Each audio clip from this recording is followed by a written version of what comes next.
NMPP expels Rabiu Musa Kwankwaso over refusal to appear before his disciplinary committee. Edo State Deputy Governor Philip Shaibu withdraws suit to restrain Obaseki from impeachment plot. The Nigerian Labour Congress 2 days warning strike continues over delayed palliatives across the nation. And outside of Nigeria, Guinea's junta warns against protest on coup's second anniversary. South Africa's President Cyril Ramaphosa defends the release of his predecessor Jacob Zuma from jail, says it's constitutional. And Politics HQ tonight, we'll be discussing the rift between the governor of Edo State, Godwin Obaseki, and his deputy, Philip Shaibu, and what the current situation means for Edo State politics, after which we'll shift focus to the ongoing crisis, the new Nigerian People's Party, following announcements that a faction of the party has expelled its 2023 presidential candidate, Rabiu Musa Kwankwaso. Stay with us. Politics HQ. We'll be right back.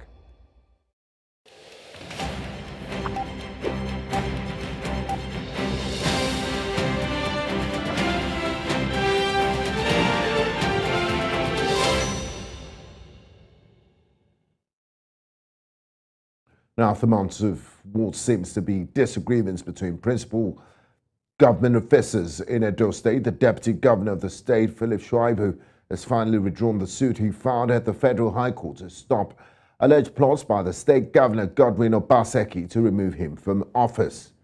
A statement personally signed by Shaibu said his decision was to respect the intervention of several individuals, including religious prominent Edo people and a traditional institution, and also he appreciated the governor for agreeing on the peace initiatives. Shaibu, in a statement thereafter, reiterated his commitment to ensuring peace in the state. Tonight on Politics HQ, I have with me God's Power Ibadode, a public affairs commentator joining us live from the United Kingdom. But before I bring on God's Power, let's take a look at some of the key points the Deputy Governor Philip Shaibu made in a statement that was released earlier today. So the Deputy Governor Philip Shaibu says, I wish to sincerely thank and appreciate these well-meaning Nigerians, party leaders, traditional rulers, and my Archbishop, His Grace, the Most Reverend Dr. Augustine Akubeze, for their kind words, advice, and encouragement thus far in ensuring peace and unity in our dear Edo. I also wish to place on record my special thanks to Mr. Governor, my boss and senior brother, for this path of peace. Signed, Philip Shaibu, Deputy Governor, Edo State, Nigeria. Now, God's Power, you've seen their statement that was released earlier. Can you elaborate on the specific reasons? Let's go back, let's track back a bit. What are the specific reasons and grievances that prompted the Deputy Governor of Edo State, Philip Shaibu, to file the lawsuit against Governor Godwin Obaseki initially? Okay, thank you for having me. For me, it's when I saw that suit, it took me aback. It took me aback in the sense that what came to my mind are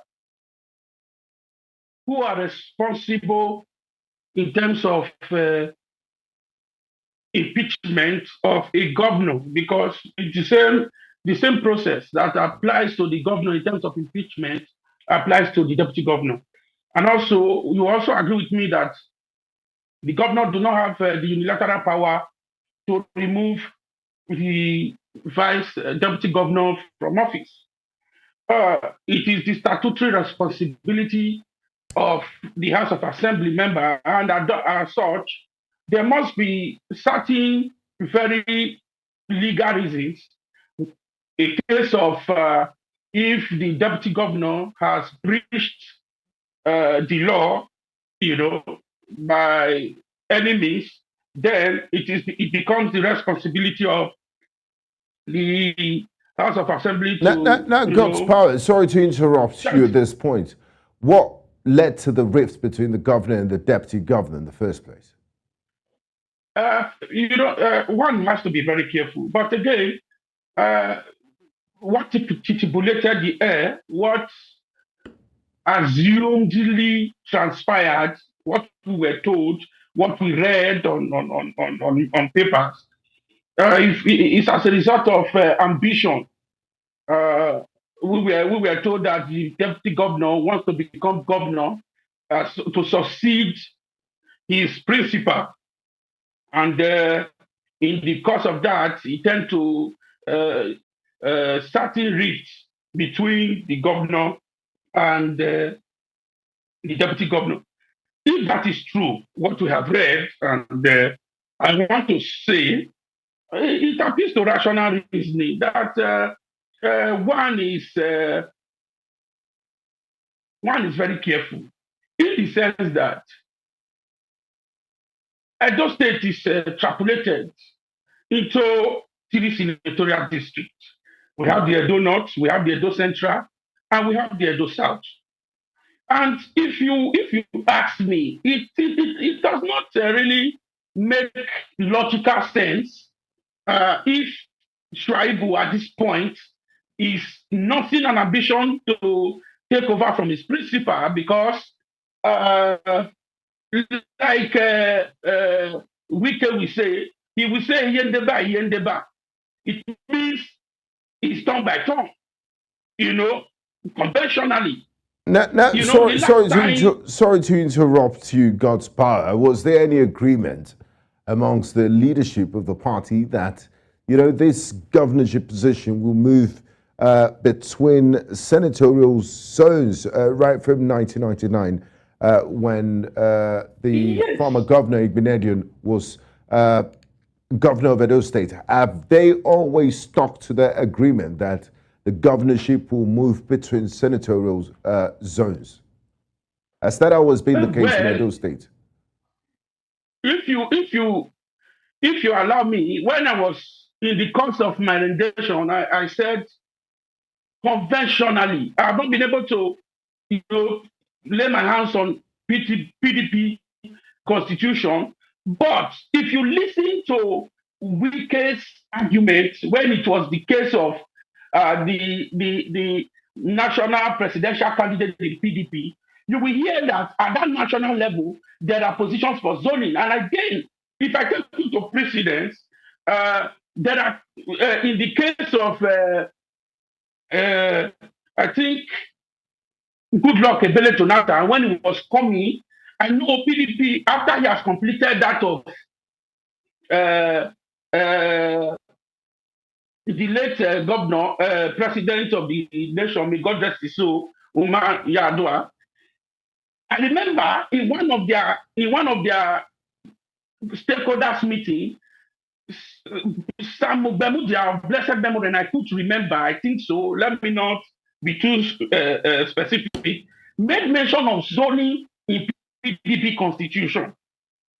If that is the case, but although permit me to also say that conventionally, let us leave the PDP constitution that I think zoning is there, but let us first talk about conventions. Because convention, it is from sometimes convention, you get your constitution sometimes, Now, in terms of, for example, we are talking about the geopolitical zones in Nigeria. The geopolitical zones in Nigeria is not enshrined in the constitution of Nigeria. Yeah, but there's a gentlemanly agreement among these politicians that, exactly, let's respect this. Exactly. Yes. Exactly. So you will agree with me that conventionally these things are obtainable. Now, if you ask me, the last time Edo Central became governor, if putting the record straight, was Professor Ambrose Ali.